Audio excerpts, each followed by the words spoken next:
He's a complete pathological liar. Let's be honest. There are outsiders coming into communities, stealing and moving jobs away, and making life harder for people living there. And they have names: Donald Trump and J.D. Vance. Complete liar. Lied about being in Tiananmen Square. Lied about being a head coach of a football team. Because this started, and I love this story, as a young prosecutor. Kamala Harris talked about going in that courtroom for the first time. Pathological liars. People that are habitual liars. They just lie all the time about everything. Yeah. Oh, you didn't deploy for war. You didn't. Why are you saying you deployed at war? The weapons you used in war? No. You were in war. I plan on waking up on November 6th with Madam President. I want to be clear, you won't be waking up together. No, you weren't a head coach. You were the water boy. The f*** are you talking about? I thought some of that was weird. He's just a liar. Walz says Democrats hate success. We as Democrats, we want people to pay their fair share, but why are we against people being successful like that? We can't be. Why are we against?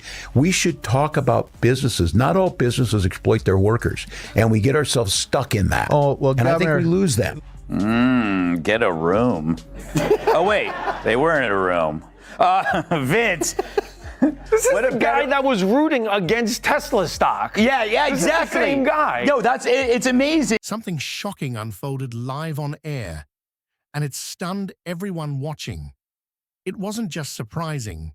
It felt like the kind of moment that freezes a whole room in seconds. Joe Rogan stopped mid-sentence as if someone hit pause on his brain. Greg Gutfeld was so startled he almost launched his drink across the studio, and Tim Walz looked like his entire plan collapsed right in front of him. This wasn't a calm discussion anymore. It transformed into a full-blown meltdown happening in real time. What did Walz say that triggered such a wild reaction from every corner of the room? And why is the internet exploding with clips and comments like never before? This political exchange didn't just get tense. It turned into a public takedown that nobody expected. Tim Walz continues to be criticized for embellishing his rank and service. After it came out over the weekend, he once claimed to be an official bikini inspector. Walz's direct superior in the National Guard says Walz knew his unit was about to deploy to Iraq and went behind the back of his superior officer to resign. When reached for comment, Walz yelled, "Hey, look over there," and then ran away. You haven't seen that? No. The video of him taking down the Minnesota flag and he replaced it with the new flag that looks a lot like the Somali flag. Minnesota has a huge population of Somalis in it. Oh, wait a minute. So he gets the flag, picks it up, moves it out of the way, and replaces it. Look at this. There, that's better. Why is that better? What happens when Joe Rogan and Greg Gutfeld start firing back at lockdowns, mandates, and political spin all at once? You get a governor desperately trying to stay a step ahead of his own PR team while the pressure builds around him. Rogan's skeptical stare said everything, and Gutfeld leaning forward made the tension rise even faster. It started quietly, almost like a whisper of trouble forming, but the shift was obvious. Somewhere in Minnesota, Tim Walz's staff was probably scrambling for answers, hoping the questions wouldn't expose the messy decisions hiding behind the scenes. And right in the center of this swirl was a governor who has turned changing his position into something that looks like a full-time job. The more they pushed back, the clearer it became that his talking points were slipping through his fingers like sand under a spotlight. I don't know. Tim Walz is out there talking again. Did you say he could fight any Trump supporter? Yeah, he says he kicked and they're scared of him because he could fix a truck. Like they're threatened by his masculinity. I know how to fix a truck. That's what he said. I'm like, do you? I bet you don't. The lady doth protest too much. I bet you don't. I fear. I bet if I bring a broken truck to you and a bag of tools. That was the... Kamala's VP, Tim Walz, is being accused of lying about his rank, which is called stolen valor. But in Walz's defense in Minneapolis, stealing is legal. If you're enjoying this takedown, don't forget to hit that subscribe button. Let's take a closer look at the person right at the center of this entire storm. Tim Walz. His background is almost as unpredictable as the way he handled the pandemic, shifting in ways that left people confused and frustrated. He began as a calm, friendly high school teacher with a classic Midwestern smile, stepping into politics with promises built on data, logic, and science. But somewhere along the journey, everything slid completely off track. The numbers he once depended on didn't just stop making sense. They crashed so hard, they practically disappeared. And then came the moment Kennedy said, "I like it like," leaving viewers wondering how a leader went from steady confidence to unpredictable decision-making so fast. Every shift he made felt more chaotic than the last, turning what should have been stability into a whirlwind of confusion. I like it. Like, what a better way to show their opposition to successful people than making him VP. He's the best example of failing up. Yeah, and he didn't even do good at failing up because he helped tank the ticket and she lost the race because it showed, like, Tim Walz is the best example for why Kamala Harris has the worst political instincts in the Democrat Party, which is, I mean, it's a low bar, but... He handled emergency powers like a personal toolbox he could reach into whenever things got inconvenient, pulling out new rules as if they were spare parts he kept on a shelf. Every time people asked when the restrictions would finally end, another executive order suddenly popped up, leaving everyone even more confused and exhausted. Mask guidelines turned into a constantly shifting puzzle. One week they were mandatory, the next week optional, and then suddenly conditional in ways that didn't match anything happening around them. What was supposed to be clear direction slowly dissolved into pure guesswork. And that's the moment Joe Rogan stepped in from the sidelines, visibly baffled by the inconsistency. Rogan has never been patient with officials who act like they hold all the answers, especially when the answers keep changing. He calmly broke down the contradictions piece by piece, and as each gap in the logic became more obvious, he pulled the entire argument apart step by step with a steady voice that made the flaws impossible to ignore. Have you ever seen that video? No. This is what people love about Donald Trump. The fact that he would say this. But unfortunately, Governor Walz isn't here himself, but don't worry, he'll say that he was. He's going to say he was. I used to think the Democrats were crazy for saying that men have period, but then I met Tim Walz. It's hard to even bring him up. He has a resting snitch face. You know? I mean, he forfeited his man card during COVID and the riots. And you're right. And also, at that diner, of course, he left early. Just when it looked like things couldn't possibly get any rougher for Walz, Greg Gutfeld stepped in with full force, packed with sarcasm, energy, and perfect comedic timing. While Rogan calmly pointed out the contradictions, Gutfeld transformed the entire situation into pure comedy, shining a giant spotlight on the chaos in a way only he could pull off. His punchlines landed so sharply you could practically imagine political advisors groaning in the background, wishing they could hide behind the cameras. Gutfeld didn't present Walz as a leader navigating tough times. He painted him as someone trying to battle a fire, using nothing but a handful of confetti. He tore into the bizarre decisions, like shutting down indoor dining while approving outdoor igloos with windows, switching guidelines every other week, and dropping brand new restrictions on small businesses without a single moment of warning. By the time Gutfeld was done, the policies didn't sound like official government decisions anymore. They sounded like something thrown together by someone shaking a confused magic 8-ball and hoping for the best. Every rule felt more unpredictable than the last, and the entire scene turned into a spectacle no one could stop watching. Tom Hack at Politico writes this piece on the body language from the debate, claiming that it speaks volumes. Yeah, it says that Walz lost, but one of them at Politico says it's like Walz's wide eyes showed his passion and emotional intensity. Can we show that? There is his wide eyes. Rogan couldn't stay silent anymore. He had to jump in, and when he did, his frustration showed instantly. He called out how everyday workers were the ones carrying the heaviest burden through all the shifting rules and confusing updates. Barbers, mechanics, trainers, and countless others who couldn't simply hide behind a computer screen were left dealing with the fallout, while Walz and his team continued moving along smoothly, perfectly lit on every Zoom call like nothing was wrong. Then came the absolute disaster of remote learning, a mess that left families exhausted and struggling to keep their kids on track. Rogan blasted the double standard, pointing out how politicians' children continued attending private, in-person schools as if the entire world hadn't changed at all. Meanwhile, the public was scrambling to manage broken lesson plans, unstable schedules, and endless stress.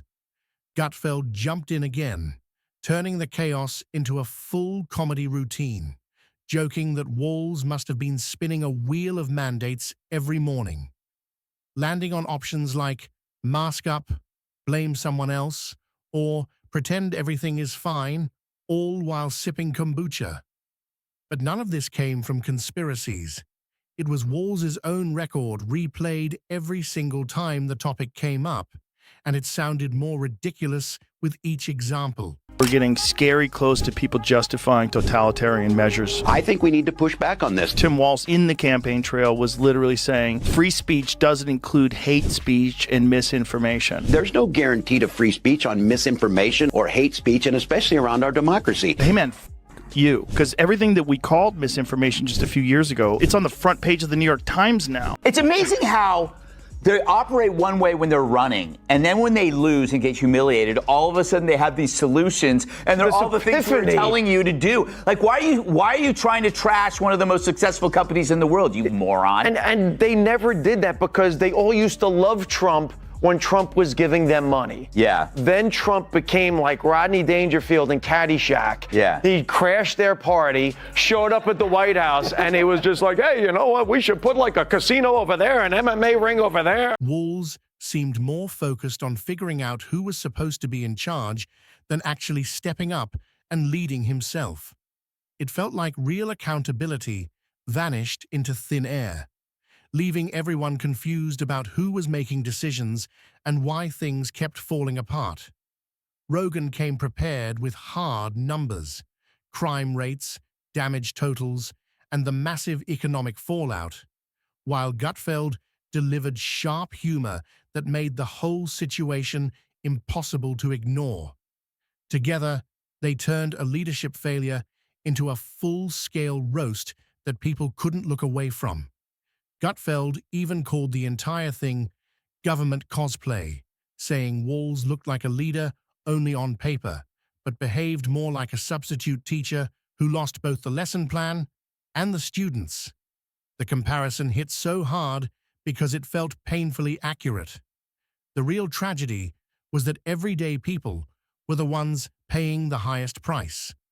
Walz became the example Rogan called out again and again, while Gutfeld turned the missteps into punchlines that landed with brutal clarity. When your decisions start showing up as late-night material, it's a sign something has gone very wrong. And by the time they finished, it was clear Walz needed to read the executive orders he was signing before creating the next round of chaos. Thank you all. Thank you all. Well,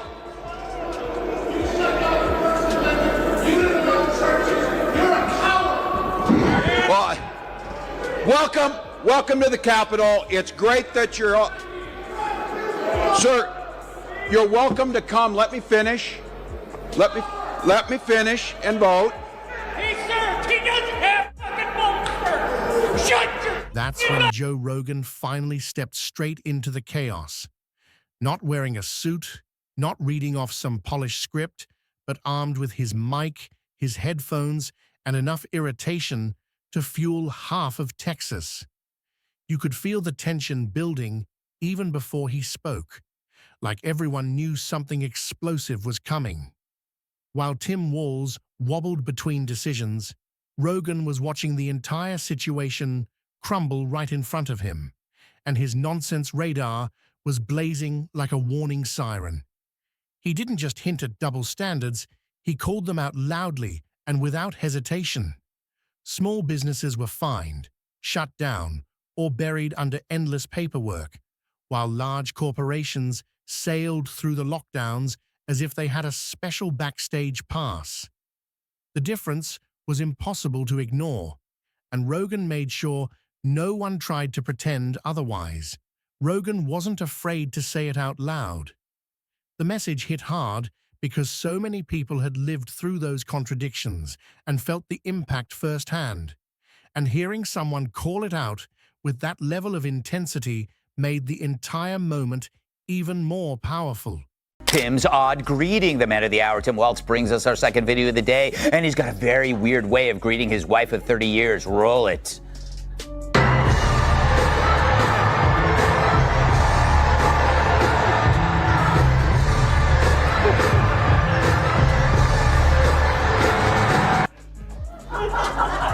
I want to see this in slow motion. You'll see Walz extends his hand to his wife. She grabs it. They shake. He pulls her close and then goes in for that non-friction hug, all the while still shaking her hand.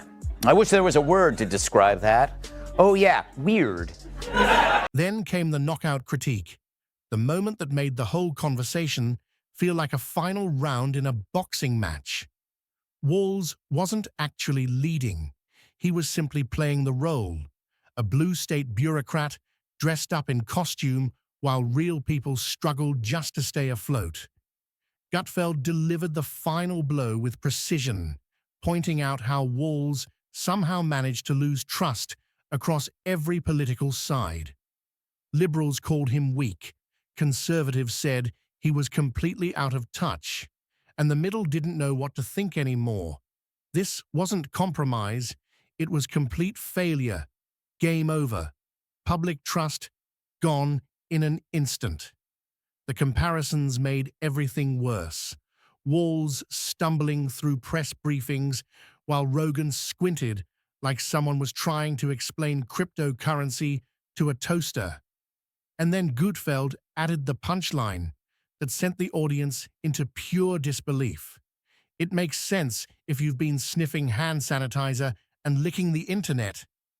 The crowd didn't know whether to laugh, cry, or send Walz a copy of Leadership for Dummies. It was the kind of moment that exposed how deeply the disconnect had grown, leaving everyone wondering how things had spiraled so far out of control. He was 100% right with Tim Walz. I know I'm doing something right when the Fox News crowd is all pitching at me like crazy. Like, I'm loving it. That guy was almost the vice president of the United States. Elon Musk was crying last week. Tim is being mean to me, you know, like, yeah. I'm sure you've seen that thing where it shows Obama saying, I need a vice president that's dumber than me. He may or may not have cognitive decline problems at his age, but at her age, she's just dumb. Yeah, Biden and I think Biden I was saying, saying that I on need your, a vice president. They've released analyses of election data out of Clark County, Nevada, that show some pretty convincing evidence of election tampering. So what can we do to make sure, A, that the midterms actually happen, and B, that they're free of fraud? Yeah, this one's a core. We saw just recently Donald Trump's executive order to make it more difficult, specifically to women, trying to make it more difficult for women to be able to vote. We see one of the first things they do is try and restrict the vote. Wait, so Trump is making it more difficult for women to vote? How so? Math problems? The takedown wasn't loud or messy. It was precise, sharp, and impossible to ignore. Every contradiction was exposed in daylight. Every confusing rule turned into a punchline. And all that remained was a governor standing in the fallout of his own decisions, wondering how the applause had vanished so quickly. It became clear that this moment wasn't just about Walz himself. It was about what happens when trust breaks down and leaders pretend to be in control while ignoring the people who needed them the most.